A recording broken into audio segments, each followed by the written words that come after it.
ابھی بڑی دیر سے سر یہ بے حرمتی کی بات ہو رہی تھی، تو میں کچھ آئینی حوالہ جات آپ کے سامنے پیش کرنا چاہوں گا۔ سر پہلے میں ذرا خدائی کچھ معاملات آپ کے سامنے پیش کر دوں۔ وہ جب مسجد نبوی کے اندر اگر آپ نعرے بازی کریں اور ایسی زبان استعمال کریں جس میں الفاظ آئیں چور وغیرہ وغیرہ کے، تو اسلام کی روح سے آپ کی جو بھی اعمال آپ کی نیکیاں جو ہیں وہ ضائع ہو سکتی ہیں، مگر اس سے غرض نہیں، کیونکہ وہ تو کسی پر لاگو نہیں ہوتا۔ وہ کون ہے؟ وفاقی وزیر جو مسجد نبوی میں نعرہ زنی کرتے رہے اور کس طرح کے القابات اور الفاظ استعمال کرتے رہے، اس سے کیا غرض ہوگی سر کسی کو؟ خانہ خدا کے اندر وہاں پہ بھی ہمیں کسی مورل اخلاقی کسی فریم ورک کی ضرورت ہے، تو وہاں پہ بھی یہ نعرے لگتے رہے اور ایک وفاقی وزیر جو ہیں اس کو لیڈ کرتے رہے، لیکن اس سے بھی موجودہ حکومت کو کیا غرض ہوگی؟ تو کچھ ہمارا آئین خدا کے بعد ہم نیچے آتے ہیں، جو ہماری زمین، ہمارے سرزمین کے اوپر جو ہم نے آئینی ایک کتابچہ بنا رکھا ہے، اس کے اندر جو 14 آرٹیکل ہے، آرٹیکل 14، وہ انسانی وقار اور چادر اور چار دیواری کے تحفظ کو یقینی بناتا ہے۔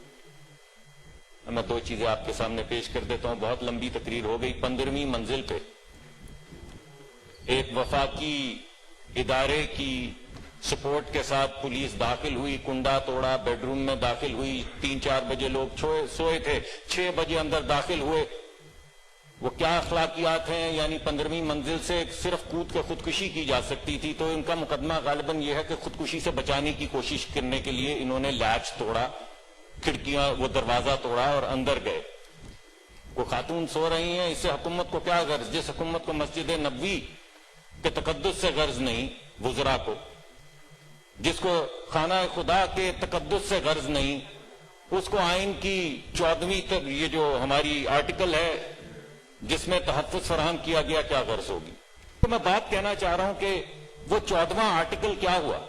تقدس والا، چادر اور چار دیواری والا، انسانی وقار والا۔ آپ 100 مرتبہ پتا کریں کہ خانہ وہ اپنا قائد اعظم کے مزار پہ ووٹ کو عزت دو کا نعرہ مارنا چاہیے تھا یا نہیں؟ ضرور اس پہ تکرار کی جا سکتی ہے، بحث کی جا سکتی ہے۔ وہاں پہ مادر ملت زندہ باد کا نعرہ مارنا تھا یا نہیں مارنا تھا، اس پہ سر بھرپور تکرار کی جا سکتی ہے۔ وہاں سے باہر دروازے کے نکل کے ایوب خان ماشاء اللہ مرد آباد کا نعرہ مارنا چاہیے تھا یا نہیں مارنا چاہیے تھا، سر اس پہ بھی بات کی جا سکتی ہے۔ ضرور کیجئے، اور جو آپ سزا مقرر پھانسی پہ ٹانگ دیجئے۔ میں تو پہلے آپ کو کہتا رہا ہوں کہ آپ اپوزیشن کے لوگوں کو اس طرح سنگین جرائم کرنے پہ پھانسی پہ ٹانگ دے۔ سر میں نے تو اس دن یہاں سے بھی کہا تھا کہ گولی مارے، سر یہ چھوٹی موٹی چیزوں سے کیا ہوگا؟ بہرحال آپ تو شاعر آدمی ہیں، تو میں بھی شاعرانہ گفتگو کر رہا ہوں۔ چیئرمین صاحب میں آپ سے ہی بات کرتا ہوں، ورنہ یہ میرے سے لڑائی کریں گے۔ انہوں نے بہت ڈانٹا ایک دن مجھے ایک ٹی وی پروگرام پہ بھی، تو یہ نہ ہو کہ سینٹ پہ بھی ڈانٹنا شروع کر دیں۔ آرٹیکل 16 یہ کہتا ہے کہ آپ پیسفلی کسی بھی جگہ کے اوپر اپنا اجتماع کر سکتے ہیں، جس طرح وزیر اعظم صاحب روز کرتے ہیں۔ سر آج بھی کیا ہے اجتماع، کل بھی کیا، پرسوں بھی کیا اجتماع، سر روز کرتے ہیں اجتماع۔ کہیں اوتھ لے رہے ہوتے ہیں، کہیں اپنے وہ ٹائیگر سے گفتگو فرما رہے ہوتے ہیں۔ سر ان کو تو اسمبل ہونے کا ہے حق۔ اور ایک اور میں آرٹیکل پڑھ دوں سر، آرٹیکل 25 جو کہتا ہے آل سٹیزن، سب پاکستان کے شہری جو ہیں وہ برابر ہیں۔ کچھ ذرا زیادہ برابر ہیں سر، کچھ ذرا میرے بائیں ہاتھ کو بیٹھے دو زیادہ برابر ہیں، کچھ ذرا کم برابر ہیں۔ یعنی کچھ کو تو حق ہے کہ وہ جلسے کریں، چاہے لیاقت باغ میں کریں، چاہے کسی اور جگہ پہ کریں، مگر سر کچھ کو اجتماع کرنے کی اجازت نہیں ہے سر۔ اور ویسے بھی سر اصل میں اب ووٹ کے بجائے کرونا ٹیسٹ کروانا چاہیے، کیونکہ کرونا جو ہے نا سر وہ صرف پی ایم ایل این اور پیپلز پارٹی اور دیگر چھوٹی جماعتوں کو لڑتا ہے۔